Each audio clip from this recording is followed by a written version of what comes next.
I found out my parents had quietly taken out a second mortgage in my name when I was 19 and then spent 20 years pretending I was just bad with money. When I was sitting in a bank office with my husband, smiling at the loan officer, thinking we were about to be approved for our first home, and instead she slid a printout across the desk and said, "I'm so sorry, Miss Carter, but with this defaulted mortgage on your report, we can't move forward." And there, under my name, was a $180,000 debt attached to my parents' address that I had never in my life agreed to. For context, I'm 42 now, remarried, and have a 14-year-old daughter from my first marriage. I've spent most of my adult life feeling like I was always one step behind financially. I paid my bills, avoided credit cards like the plague, drove used cars until they died, and still my credit score was always meh. Not terrible, not great. I chalked it up to being a single mom for a long time, low-paying jobs, and a couple of late payments in my 20s when everything felt like it was on fire. My parents, meanwhile, have always framed themselves as the people who sacrificed everything so their kids could have a roof over their heads. My mom loves that phrase. She says it like a badge of honor. "We bled for this house," she'll say, patting the arm of the sofa in the living room of the same beige split level they bought in the early 80s. "Your father worked double shifts, I clipped coupons, we did what we had to do. Not like your generation, wanting everything handed to you." My older brother, Mark, is the golden child. He was the star athlete, the first to get a degree, the first to buy a house. My parents co-signed for his first condo to give him a leg up. When I asked if they could do the same for me years later, my mom shook her head. "We can't risk our credit like that twice," she said. "Besides, you've made choices." Choices meaning divorcing my cheating ex, working retail instead of finishing college when I got pregnant, not moving back into their house when my life fell apart. Our family has always been big on judgment, light on self-awareness. So when my new husband, Daniel, and I sat down at the bank that day, I fully expected some bumps. My score had crept up into the good range after years of slogging. We had a decent down payment saved, thanks mostly to Daniel's discipline and the fact that we'd been renting a tiny cheap duplex for years. The loan officer, a woman about my age named Lauren, smiled and said, "With your income and his, and your debt-to-income ratio, this looks promising. Let me just pull the full report." She clicked a few keys, squinted at the screen, and then her forehead creased. "Huh," she said. "I hate that sound." "What?" I asked. "Is there a mistake?" "There's a mortgage here that I didn't see on the preliminary pull," she said slowly. "It's older. It looks like it went into default about 6 years ago. It's for $180,000. Address is 317 Maple." "Is that familiar?" My stomach dropped. 317 Maple is my parents' house. The house I grew up in. The house my mother bled for. "That's my parents' address," I said. "But they own that outright. They paid it off years ago." "It appears they took out a second mortgage at some point," she said. "In your name, or at least with you as a co-borrower. It's showing as a charge-off, which is very damaging. I'm sorry, but no lender is going to approve you with this on your file unless it's resolved." I laughed because what else do you do when someone tells you your whole financial identity is a lie? "That's impossible," I said. "I've never signed for a second mortgage. I've never owned a house. Are you sure it's not my mom? We have the same first initial." She turned the screen toward me. My full name, my social security number, my birth date, all correct. "Sometimes parents co-sign for kids," she said gently. "I've seen it the other way around too in some families for various reasons." I remembered suddenly a day when I was 19, home from community college for the weekend, when my parents asked me to go with them to the bank. "We just need you to sign something," my mom had said. "It's to help with your student loan. We're consolidating some things. It's complicated." I'd been half asleep in the back of the car, earbuds in, not really listening. At the bank, they'd handed me a clipboard, showed me a line with the yellow tab and said, "Sign here, honey. It's just so they can talk to us about your loans." I signed. I didn't read. I was 19 and trusted my parents more than I trusted myself. That memory hit me in the chest like a truck. Is there a way to see the original documents? I asked Lauren, my voice shaking. Yes, she said. You can request the mortgage file from the lender directly. But I'd also recommend you pull your full credit report from all 3 bureaus, if you haven't already, and consider talking to an attorney. If this was done without your informed consent, that's a serious issue. Daniel squeezed my hand under the table. We'll figure it out, he whispered. We didn't talk much on the drive home. I was replaying 19 in my head, trying to remember if anyone had said the word mortgage, if I'd seen the word maple on any paper. All I remembered was my mom's voice saying, "It's just a formality," and my dad staring at the desk, jaw clenched. That night, after we put my daughter Mia to bed, I sat at the kitchen table and pulled my credit reports from all 3 bureaus. There it was on all of them. A home equity line opened when I was 19 with my parents' address. Co-borrower my father. Primary me. It had been fine for about 10 years, regular payments, then more sporadic, then finally defaulted and charged off. I did some quick mental math. The default aligned neatly with the period when my dad had his heart attack and had to retire early, and my mom started complaining about the damn bank bleeding us dry. I thought she meant credit cards. I'd had no idea we were apparently bleeding together. I called my parents the next day. My mom answered on the second ring. "Hey, sweetie," she chirped.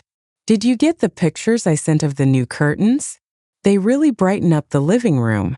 Why is there a defaulted mortgage on my credit report with your address on it?" I asked. There was a beat of silence. "Oh," she said. "That. Always that. Like the problem is my tone, not the content." "Yes, that," I said. "Lauren at the bank says I'm listed as a co-borrower on a second mortgage for your house that went bad. I never agreed to that. What did you sign me up for?" She sighed heavily, like I was the one inconveniencing her. "We didn't sign you up for anything," she said. "You helped us. Like family does.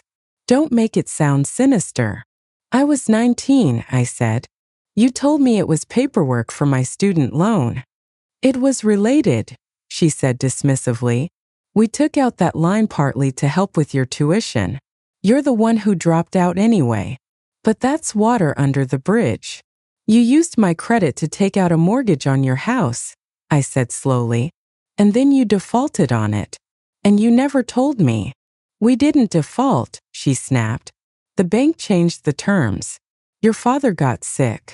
It was a whole thing. You had your own messes. You wouldn't have understood. What I don't understand is how you could use my social security number for a giant loan and just not mention it," I said. "And then spend the next 20 years telling me I'm bad with money every time I struggled." "We were all struggling," she said. "You don't know what it's like to almost lose your home after building it for decades. We had to do what we had to do. And what you had to do was commit identity theft against your own kid?" I asked. "Don't be dramatic," she said. "We didn't steal anything. You signed. You were an adult. We told you it was for the house. You watched us sign. That was not how I remembered it. But memory is funny. Maybe she had said house, and I hadn't heard it over my music. Maybe I'd nodded and signed anyway. Maybe I had technically agreed, in the sense that a 19-year-old agrees to things they don't comprehend. "Why did you put it in my name at all?" I asked. "Why not just in yours?" "Our credit wasn't great," she admitted. "Your father had some late payments. You were fresh, you know? Clean slate. The bank suggested adding you to help us qualify. You benefited too. We took out part of that to pay your tuition, remember? That bought you a chance at school. That I then had to drop out of to work," I said, "because there was no money. You always blame us," she said, slipping into her martyr voice. "We did the best we could. We bled for this house. We bled for you." My father got on the line then, gruff. "What's all this yelling about?" he asked. Mom filled him in her version. "She's accusing us of stealing from her after everything we've done." "We didn't steal," he said to me. The bank knew. You signed. It's not like we forged your name. Can you send me the original paperwork? I asked, ignoring the twisting in my stomach. I want to see exactly what I supposedly signed. Your brother has the file, my dad said. He keeps the important stuff now. You know I'm not good with computers. Of course Mark had the file. Of course the golden child was the keeper of records. I called him next. He answered on speaker, his kids yelling in the background. Hey little sis, he said. What's up? I need copies of the paperwork for the second mortgage on Maple, I said. Apparently I'm on it. You are, he said. He didn't even sound apologetic. I thought you knew. Mom said you helped. I didn't know, I said through my teeth. I found out yesterday when the bank laughed us out of the room. Can you email me the file? He sighed like I'd asked him to donate a kidney. Sure, he said. But don't freak out, okay? It's ancient history. 10 minutes later, the email came through. PDF attachments. There it was, my name typed neatly under borrower, my social security number, my father listed as co-borrower, a scanned copy of my driver's license from when I still had braces, and my signature at the bottom of several pages. Except it didn't look like my signature. Not exactly. The shape of the J was wrong. The last name had a little flourish I hadn't used since high school. It looked like someone had done a pretty good imitation of my teen handwriting. I stared at it for a long time. Finally, I zoomed in on one page where the ink of my signature looked a hair darker than the printed text. There were no initials on the pages with the actual mortgage terms, just a signature on the last page. You okay? Daniel asked, coming up behind me. I pointed. That's not how I sign my name, I said. Not then, not now. And look, only the signature page. If I sat there and signed this whole thing, there would be initials everywhere. Not just one scribble at the end. So they photocop it, he asked. Or had you signed something blank? I remembered that day again, clearer now. I remembered signing a page that didn't have much on it. I remembered Mom chatting with the bank guy while I scribbled. I remember being told, "It's just so we can discuss things with you around." I did not remember reading anything about $180,000. I forwarded everything to an email Lauren at the new bank had given me and asked if she knew a good consumer lawyer. She did. The lawyer, Ms. Hill, was in her 50s, sharp eyes behind red-framed glasses. She listened, looked at the paperwork and frowned. At minimum, this is deeply unethical, she said. Possibly fraudulent. If they misrepresented what you were signing, that's called obtaining a signature by false pretenses. If they or the bank slapped a copy of your signature onto pages you never saw, that's forgery. They're my parents, I said, feeling both ridiculous and devastated. I don't want them in jail. I just want this off my record so I can live my life. We don't have to push for jail, she said, but we do need a paper trail. First, we dispute the account with the credit bureaus. We request the complete loan file from the original lender, including any internal notes. And we file an identity theft report with the FDC and local police. A police report? I echoed, stomach flipping. Against my parents. It doesn't automatically mean cuffs and sirens, she said. But without it, lenders won't take your dispute seriously. Right now, as far as the system is concerned, you're a co-borrower who defaulted. We need to formally say, "No, I did not agree to this." You can explain in the report that it was a family situation. I went home and thought about it for 3 days. In that time, my mom called twice to check if I'd calmed down yet and remind me that family should handle things privately. My brother texted me a long paragraph about, "We all benefited from that loan. And you living in La La Land if you think any of us would have gotten through the recession without some creative financing." My dad left me a voicemail where he didn't say much beyond, "I'm tired of this drama." I kept thinking about Mia, about her maybe one day sitting in a bank office and finding out I'd used her name to save my own skin. I went to the police station. Filing that report was one of the worst, most surreal things I've ever done. The officer at the front desk was kind but clearly used to Messier stories. "You're not the first person whose parents opened accounts in their kids' names," he said. "Doesn't make it right. But you're allowed to say no." The lender's file, when it finally came, was a mix of boring numbers and damning notes. In one internal email attachment, a loan officer had written, "Spoke with M. Carter, mother. She says daughter will sign as borrower to help them qualify. Reassured me they handled it and daughter thinks it's for her school costs." Later notes mentioned difficulty contacting borrower. Mother says daughter moved out and is ungrateful, and eventually, file charged off after non-payment. There was no record of anyone from the bank ever contacting me directly about the loan. Miss Hill practically rubbed her hands together when she saw those emails. "They knew exactly what they were doing," she said. "They bypassed you entirely. This helps your case. We sent everything to the credit bureaus with a formal dispute letter. We also sent a demand letter to the lender asking them to remove my name from the loan based on fraud and misrepresentation." While we waited, the family group chat exploded.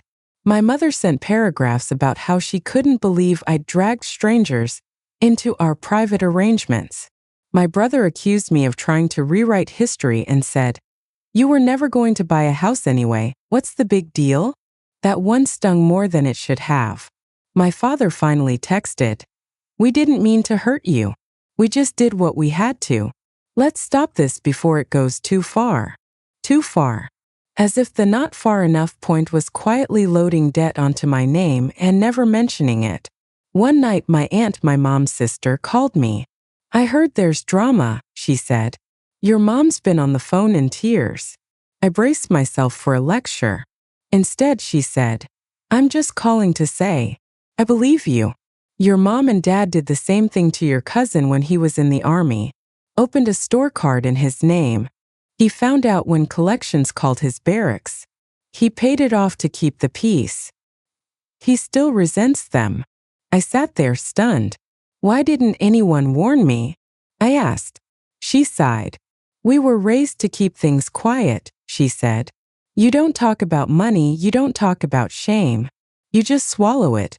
Maybe you're the one finally spitting it out." It took 6 months for the dispute to fully work its way through the system. One bureau removed the mortgage from my report within a couple of months, citing fraud documentation. The others dragged their feet. The lender resisted, then offered a compromise. They'd mark the account as settled consumer disputes, but not remove it. Ms. Hill pushed back. "My client never should have been on this loan," she wrote. Leaving her name attached, even with the dispute notation, continues to harm her. In the end, the threat of a lawsuit plus the internal emails we'd uncovered were enough leverage. The lender sent a letter saying they would release me from the obligation and instruct the bureaus to delete the trade line from my file. When that final updated report came in and the $180,000 ghost vanished, I cried in my car like I'd just been acquitted of a crime I didn't commit. My parents were not so relieved. The lender still expected someone to be responsible. They went after my father as the remaining borrower. He couldn't pay. The bank moved to foreclose, then backed off when a buyer appeared. My parents ended up selling the house months later under pressure, for less than they'd hoped. My mother blamed me. "If you hadn't stirred everything up, we could have worked something out," she said. "We would have figured it out like we always do." "Your figuring it out is what led to this," I said. "You gambled with my future to save your house. You lost. That's not on me. You made us homeless in our old age," she snapped. "All for a piece of paper." They were not homeless. They moved into a perfectly nice senior apartment complex with a pool and a community room. But in her narrative, she'd gone from martyr to victim of my betrayal. Mark was even more vicious. "You destroyed their retirement over a credit score," he said.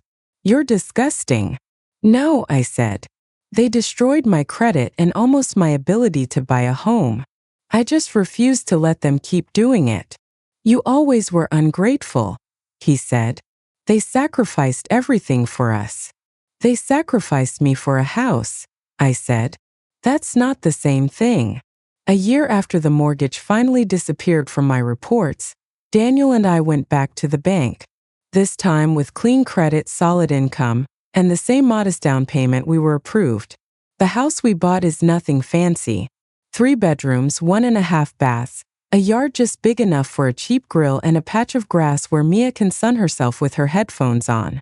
The day we got the keys, I walked through the empty living room and just breathed. No hidden loans. No fine print with my name misspelled. Just a place that is ours legally and spiritually. My parents have been to the house once. They came over for Mia's birthday. My mom stood in the kitchen, looking around with that tight smile she gets when she's trying not to insult something. "Well," she said, "it's cute. We had a bigger yard for you kids. You also had a second mortgage in my name," I almost said but didn't. Instead, I nodded and refilled the chip bowl. At one point, when everyone else was outside, my dad hovered by the fridge. "For what it's worth," he said quietly, "we shouldn't have put your name on that loan." I didn't like it then. I like it less now. I looked at him, really looked, and saw the tiredness around his eyes, the way his hands shook slightly. "Why didn't you stop it?" I asked. He shrugged. "Your mother was scared," he said. "And when she's scared, she gets determined. I convinced myself it was helping you too. I was wrong. It wasn't the apology I wanted. It was probably all he had. I still visit them in their smaller place. Mia goes every few weeks. My mom is civil to me, but the warmth is gone. She hugs Mia like she's the last pure thing in a corrupted world. Sometimes I hear her say things like, 'Don't ever turn on your parents the way your mother did.' And I have to bite my tongue until it bleeds. I've started talking to Mia age-appropriate about money and trust. If anyone ever asks you to sign something you don't understand, even me asks questions, I tell her, you're allowed to say no.